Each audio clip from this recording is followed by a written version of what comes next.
নমস্কার বন্ধুরা, বাংলা গল্পের সোনাঝুরিতে সকলকে স্বাগত। এ হচ্ছে ভিন্ন স্বাদের গল্প শোনার আসল মজা। প্রিয় বন্ধুরা, বাংলা গল্পের সোনাঝুরিতে আজকের নিবেদন শীর্ষেন্দু মুখোপাধ্যায়ের ছোট গল্প ভালো মানুষ হরবাবু। বাড়িতে চোর ঢুকেছে টের পেয়ে হরবাবু বিছানায় উঠে বসে আপন মনে বললেন, এসব কি অসভ্যতা। ভারী বিরক্ত হয়ে তিনি বিছানা ছেড়ে উঠলেন। দরজা খুলে বাইরের বারান্দায় এসে চুপ করে বসে জ্যোৎস্না দেখতে লাগলেন। চুরি টুরি খুব অপছন্দ করেন হরবাবু। তার চোখের সামনেই চুরি হোক, এটা তার সহ্য হবে না। চোরটা বড়ই নির্লজ্জ, পাপ কাজ গোপন করার কোনো চেষ্টাই নেই। বারান্দায় বসেই তিনি শুনতে পেলেন ঘরে বাক্স প্যাটরা নাড়ার, বাসনকোসন পড়ার, আলমারি ভাঙার বিকট সব শব্দ হচ্ছে। রেগে গিয়ে মুখ ফিরিয়ে হরবাবু ধমক মারলেন, আস্তে, বেহায়া কোথাকার। চোরটা বা চোরেরা তাতে খানিকটা সারা শব্দ কম করতে লাগলো, কিন্তু বেটাদের কাজ আর শেষ হয় না। ভারী আনাড়ি চোর হয়েছে সব আজকাল। কিছু শিখবে না, জানবে না, দুদিনে একটু ট্রেনিং নিয়েই কাজে নেমে পড়ে। হরবাবু জ্যোৎস্না দেখতেই লাগলেন। ঘণ্টাখানেক বাদে ঘর থেকে একটা কর্কশ গলা যতদূর সম্ভব মোলায়েম হয়ে বলল, কাম সারা হয়ে গেছে বড়বাবু, এখন আরাম করে শুয়ে পড়ুন। হাই তুলে হরবাবু উঠলেন এবং ঘরে গিয়ে বিছানায় শুলেন। ভারী লোভী আর অভদ্র চোর সব আজকালকার। বিছানার চাদর, বালিশের পাশে টর্চ সব নিয়ে গেছে। কাঁসার গ্লাসে জল ঢেকে রেখেছিলেন রাতে খাবেন বলে, সেটুকুও নেই। চোরে সব নিয়ে গেছে। তবু তো বাজার করতে হবে, রাঁধতে হবে, খেতেও হবে। হরবাবু তাই ধার দেনা করে বাজারে চললেন সকালবেলায়। আলুওয়ালা, পটলওয়ালা, মাছওয়ালা সবাই ভালো মানুষ হরবাবুকে ভালোভাবে চেনে। হরবাবুর যেদিন আলুর দরকার নেই, সেদিনও আলুওয়ালা তাকে পাকড়াও করে ব্যাগের মধ্যে জোর করে 2 কেজি আলু ঢুকিয়ে দেয়। হরবাবু ঝিঙে বা করলা খান না, কিন্তু তা বলে ঝিঙে বা করলাওয়ালা তাকে ছাড়ে না। প্রায় দিনেই তাকে সেরখানেক ঝিঙে আর করলা কিনে আনতে হয়। সেগুলো ঘরে পড়ে পচে যায়। হরবাবু আপন মনে রাগারাগি করেন। তরকারিওয়ালারা হয়েছে সব গুন্ডা বদমাস। ধার করা পয়সায় বাজার করতে বেরিয়েছিলেন। রাস্তায় খলিফা হালদারের সঙ্গে দেখা। এই যে হর, তুমি যে মাস তিনেক আগে 100 টাকার ধার নিয়েছিলে, তার কি করলে? হরবাবু খুব ব্যথিত হয়ে তাকিয়ে থাকেন। কথাটা ঠিকই যে মাস তিনেক আগে হরবাবু খলিফা হালদারের কাছে 100 টাকা ধার নিয়েছিলেন, কিন্তু হরবাবুর খুবই স্পষ্ট মনে আছে যে 1 মাস বাদেই টাকাটা শোধ করে দিয়েছিলেন। কিন্তু সেটি খলিফা বাবুর মনে ছিল না বলে পরের মাসে আবার নতুন করে টাকাটা তাকে শোধ করতে হয়। সেটাও হরবাবু খুব হাসি মনেই মেনে নেন। ভুল তো মানুষেরই হয়। কিন্তু ফের গত মাসেও খলিফা সেই 100 টাকার তাগাদা দেওয়াতে খানিকটা বিরক্ত হয়েই হরবাবু আবার টাকাটা শোধ করেন। সে যা যাওয়ার গেছে, কিন্তু খলিফা আজ আবার চাইছে। হরবাবু দীর্ঘ নিঃশ্বাস ফেলে খুব সংকোচের সঙ্গে বললেন, টাকাটা কি আপনাকে দিইনি? দিয়েছ? কবে দিলে? কই, আমার তো মনে পড়ছে না। হরবাবু মাটির দিকে তাকিয়ে লজ্জার সঙ্গে বললেন, তাহলে তো দিতেই হয়। তা নেবেন, 2-4 দিনের মধ্যেই দিয়ে দেব। মুদির দোকান থেকে ধারে জিনিস কিনেন হরবাবু। মুদি হরবাবুকে হিসাব দিয়ে বললেন, আপনার হিসাবটা দেখে নেন হরবাবু, গত মাসে আপনি 172 টাকা 82 পয়সার জিনিস নিয়েছেন। হরবাবু দীর্ঘ নিঃশ্বাস ফেললেন। মুদির দোকানের হিসেব তিনিও নোট বইতে লিখে রাখেন। তার হিসাব মতে মোট 62 টাকা 15 পয়সা হয়েছে। কিন্তু কারো মুখের ওপর স্পষ্ট কথা বলতে তার বড়ই কষ্ট হয়। তাই বললেন, আচ্ছা দেবক্ষণ, কয়েকদিনের মধ্যেই দেব। বাজার থেকে ফিরে রান্নাবান্না করে খেতে গিয়ে ভারী অসুবিধে হলো আজ। বাসনপত্র নেই। বাজার থেকে মেটে হাঁড়ি আর কলাপাতা এনেছেন। মেটে হাঁড়িতে কোনো ক্রমে সেদ্ধ ভাত করে কলাপাতায় খেয়ে স্কুলে চললেন। তিনি অঙ্কের মাস্টারমশাই। বাজার হাটে পথে ঘাটে রাজ্যের ভিখারি। আজকালকার ভিখারিরাও ভারী তেদর। বেশিরভাগ লোকই ভিখে টিকে দেয় না আজকাল, আর যাও বা দেয় সেও 2-1 পয়সার বেশি নয়। কিন্তু হরবাবুর কথা আলাদা।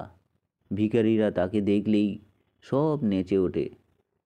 5-10 পয়সা দিলে ভারী চটে যায় ভিখারিরা।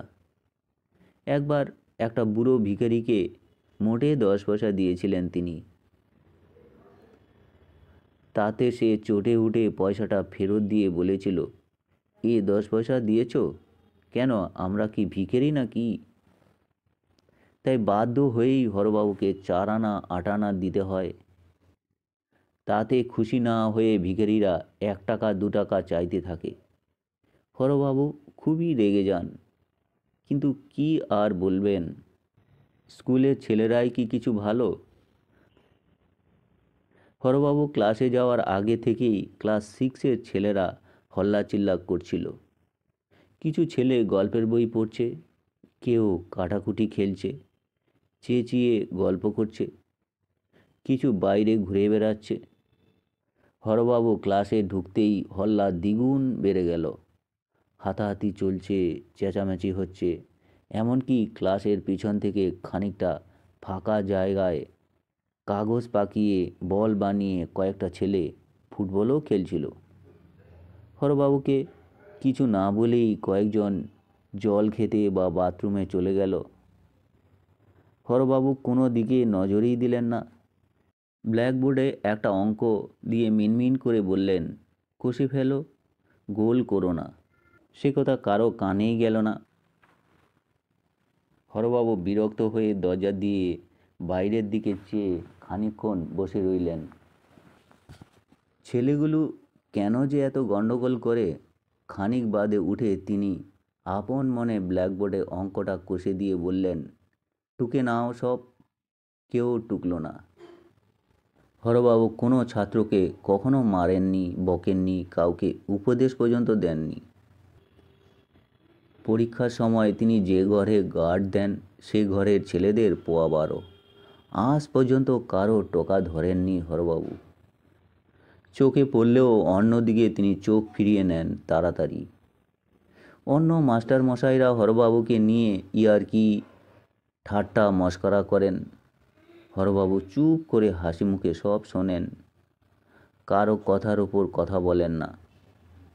স্কুল থেকে ফেরার পথে কালীবাড়ির গলিতে একটা পেল্লায় সারের মুখোমুখি হয়ে পড়লেন হরবাবু। পাশ দিয়ে দেয়াল ঘেঁষে দাঁড়ালেন, কিন্তু বজ্জাত ষাঁড়টা কাছে এসে ইয়ার্কি করতেই একবার মাথা নাড়া দিল।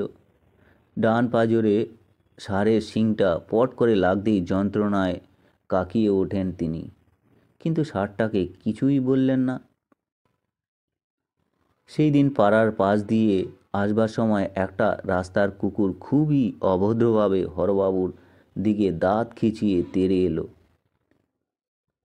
তিনি মুখ ফিরিয়ে নিয়ে চলে এলেন। কুকুরটাকে একটা ধমকও দিলেন না। সন্ধ্যের পর হরবাবু একটু বেড়াতে বেরোন, রোজগারের অভ্যেস। বেড়াতে বেড়াতে একবার নির্জন একটা জায়গায় চলে এলেন।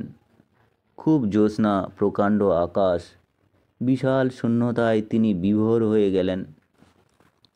ঠিক সেই সময় কোত্থেকে একটা বিশাল চেহারার লোক সামনে এসে দাঁড়িয়ে বলল, যা আছে দিয়ে দিন। লোকটার হাতে প্রকাণ্ড ছোরা।